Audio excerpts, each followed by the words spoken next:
What's going on, everybody? Welcome back to the Football Diary, bringing you the stories and content of daily NFL football. Weekdays, we talk about current NFL, and on the weekends, we talk about historic NFL. However, this weekend, we will not have any videos out, but next weekend, we will get back to the historical video content. If you're new to the channel, we talk about whatever we want to talk about and whatever you guys want to hear about. We don't talk about if we want to talk about the major storylines in the NFL, we'll talk about it. But we like to highlight on the teams and the players that we really like to talk about and we feel are very interesting.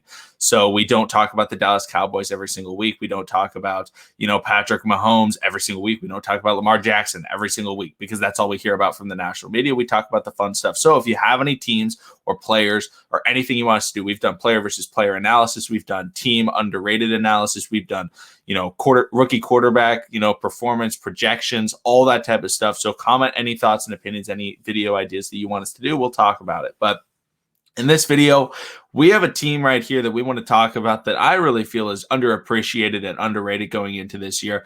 I'm even going to go as far as to say that they are the forgotten defense in the NFL. If you want to look at the really good defenses the NFL has, many people bring up the Ravens, the Buccaneers, the Steelers, the Washington football team. Those are kind of the top tier. And then you start looking at that next tier and people start saying teams like the Chargers. I've heard the Broncos. I've heard a lot of teams. And I never hear the Minnesota Vikings, and they should absolutely be in that conversation. This is going to be a very good defense. It's going to surprise a lot of people. So we're letting all of you know right now, don't be surprised when the Minnesota Vikings defense is not the pushover defense that we saw last year. Matt, do you want to get into kind of more of the analysis on this defense and why they're really completely slept on? Well, I think to start off, I don't know how many people realize this, but last year they finished the season with it was 9 or 10 of different starting players and what they'll have to start this year. The two big names, of course, Eric Kendricks, Danielle Hunter, those two guys, absolute monsters, true stars in the league. Danielle Hunter definitely gets forgotten about among the top end pass rushers, but he's one of those top tier guys. Harrison Smith has been there, it feels like forever. Dude's been a stud, always a stud every single year. Rashad Breeland, I love when teams sign Rashad Breeland. He's not, some high quality corner, but you sign him for $1 million and he's a pretty solid starting player. Opposite him, you have Pat Pete.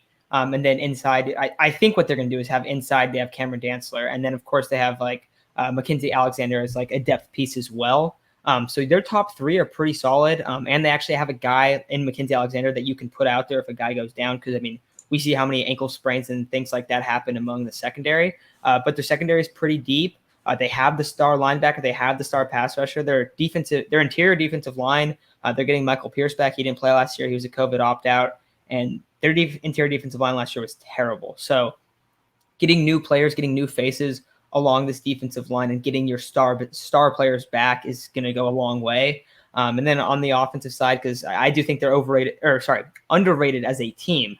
And the bigger side, of course, is the defense. But offensively, if Dalvin Cook is healthy, if Justin Jefferson is healthy, if Kirk is healthy, they're going to be good. The same thing goes for Adam Thielen. The offensive line play hasn't been very good.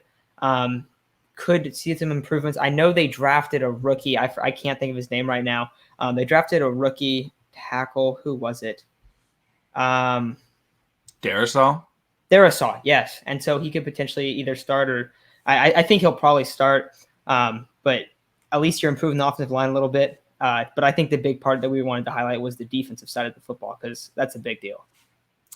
Yeah, absolutely. You brought up some players, and I don't think you emphasized how important those players are. Danielle Hunter, probably the most slept-on pass rusher in the entire NFL. I think everybody just takes for granted how good he is. He just comes off the edge as one of the best edge rushers in the NFL, like legitimately top 10 edge rusher.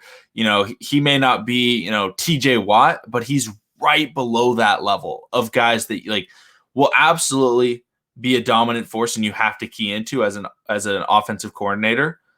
And that allows the opposite edge rusher to perform very well. That's massive. And they no longer have Yannick Ngakoue, who they traded away last year. But, they drafted Patrick Jones, who I really liked coming out of Pitt. They have Stephen Weatherly, who I don't know a ton about. But, overall, if you're playing opposite Danielle Hunter, you're going to be getting one-on-ones all day.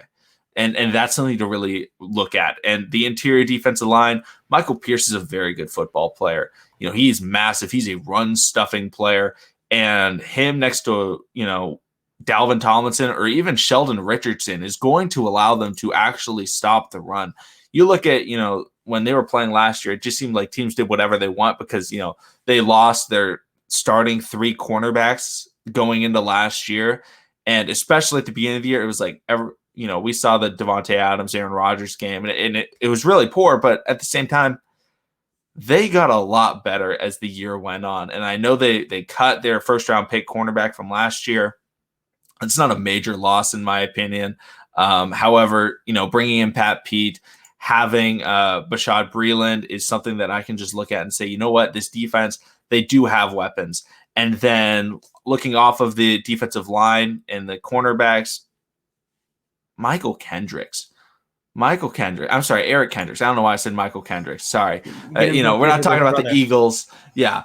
Eric Kendricks I think he's a top 4 middle linebacker in the NFL. I want to say top 3. You know what I'm going to say? I'm going to say top 3. You can make the argument that he's the best one. There's definitely a bunch of names that you can bring up in that discussion, but he's 100% one of them. I do have a quick question for you, McConnell. Yes. You were talking about Patrick Jones, and I didn't like evaluate him a ton coming out, but I know that he's had a really good just off-season program and training camp. Do you think he's a potential guy that could, start on the opposite side? And do you think he could kind of be the other starter? Because I know they don't really have like a clear guy there. The 2 big guys that they're getting back on the defensive line are Dalvin Tomlinson and what's his name? The interior guy that used to be Michael Pierce. Those are the 2 guys that, outside of Danielle Hunter. But do you think that Patrick Jones could be that opposite guy? Because they haven't really had that guy in a while, in a couple years. But do you think that he could potentially be that? Absolutely. I loved Patrick Jones. I was a big fan of him. I'm a Baltimore Ravens fan. I did a ton of scouting on edge rushers. That's what the Ravens needed. But he's a 3rd-round pick. He could have gone early 3rd round, and he's just a very, very good football player. And he went out there, and Pitt did have a very good 1-2 punch at the edge rusher spot. I cannot remember off the top of my head the other edge rusher that Pitt had. He was also very good, but it just brings back that same combo of where he's going to be looking at it like, you know what, once again, I'm going out there, I'm getting a ton of one-on-ones, and I really do think that he can beat a lot of offensive tackles in the NFL. This is a guy that I would expect to have pretty good production if he's given the opportunity.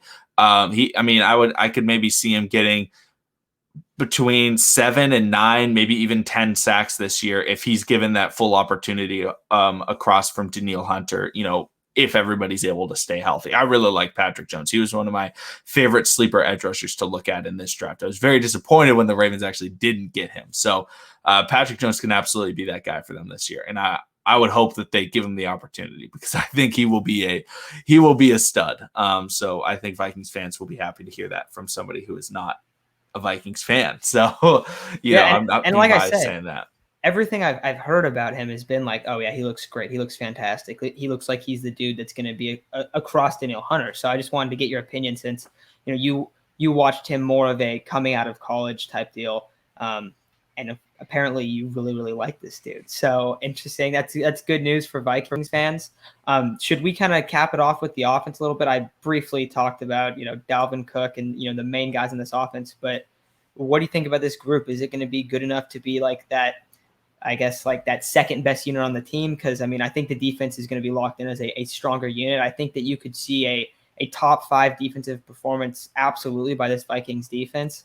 And of course, those rankings are always kind of opinion based because you can sway it towards yards or points or whatever the case is. But I do think that when you watch them and if you compare them to how big of an impact they have on the game, I think they're a top 5 defense going into this year. I would expect them to come out that way. But what about the offense, McConnell? Yeah, I'm a big fan of this offense. Besides quarterback, I'm not a major Kirk Cousins lover. However, he can get the job done sometimes. And really what it comes down to is it comes down to Dalvin Cook. If Dalvin Cook stays healthy, he allows this offense to just be an elite offense when he is healthy because, the receivers that they have, yes, everybody talks about Justin Jefferson.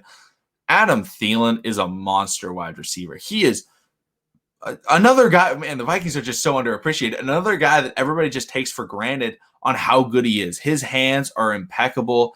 And now that Justin Jefferson is across from him, Justin Jefferson is bringing that same level of impact that Stephon Diggs did, and he's making a lot less money. So that's a very beneficial thing. So we get to see that same level of production from Adam Thielen that we've seen in years past. And then Justin Jefferson, he's coming into year 2. He's going to get better. And so I think that this is just something that you can look at because they didn't have Dalvin Cook for a lot of last year. All of a sudden, you add that Justin Jefferson Kirk Cousins duo with the Adam Thielen Kirk Cousins duo, and now all of a sudden you've got a top 5 running back in the NFL. I put him at number 4 in the NFL. In Dalvin Cook being able to run that ball, if he's able to stay healthy, I think this is definitely a team that could really surprise a lot of people, be a real strong playoff contender.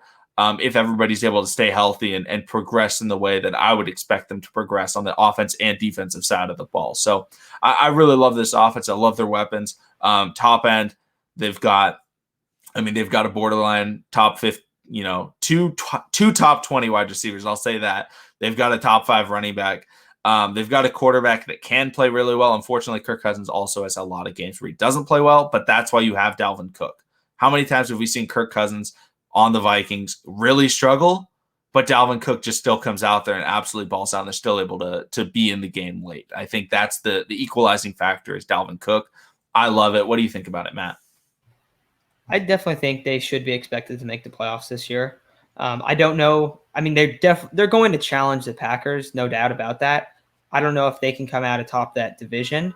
If Aaron Rodgers wasn't playing, I would have said, yeah, I definitely think this team is going to win the division. With Rodgers back in the mix, with him and Adams, a good team, but it's really about Aaron Rodgers and that Packers team in this division, unfortunately. However, that doesn't mean that the Vikings can't sneak in as a wild card and even beat the Packers in the playoffs.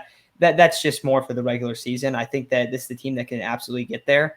We saw them get very close to a Super Bowl berth with Case Keenum at quarterback. And I know that Kirk hasn't got him that far. And I'm not a Kirk truther by any means, but he's definitely a better quarterback than Case Keenum. So they have a good shot. They're a playoff team. I don't know if they're a Super Bowl contender, but they should be expected to make the playoffs. And I'd expect them to win maybe double-digit games, 10-7, 11-6. I think those are 2 records that they should be shooting for. I think that's absolutely where they could end up. So I definitely like them a lot coming out. I do think Dalvin Cook's health is one thing that you have to monitor all year round with this team. But if they're healthy, unlike last season, because that was the big deal of what really hurt them, they could be fantastic. Yeah, this is not a pushover team that everybody saw last year. This is a team that you don't want to play. This is a team, if you have a struggling offensive line, you really don't want to play. But I think that's going to do it for this video. Thank you, everybody, for watching. Make sure to subscribe to see daily football content, and comment any thoughts and opinions, and comment any ideas or players that you want us to compare or evaluate or just get our take on, and we will absolutely talk about that. But thank you, everybody, for watching, and we'll see all of you again on Monday with another current NFL video.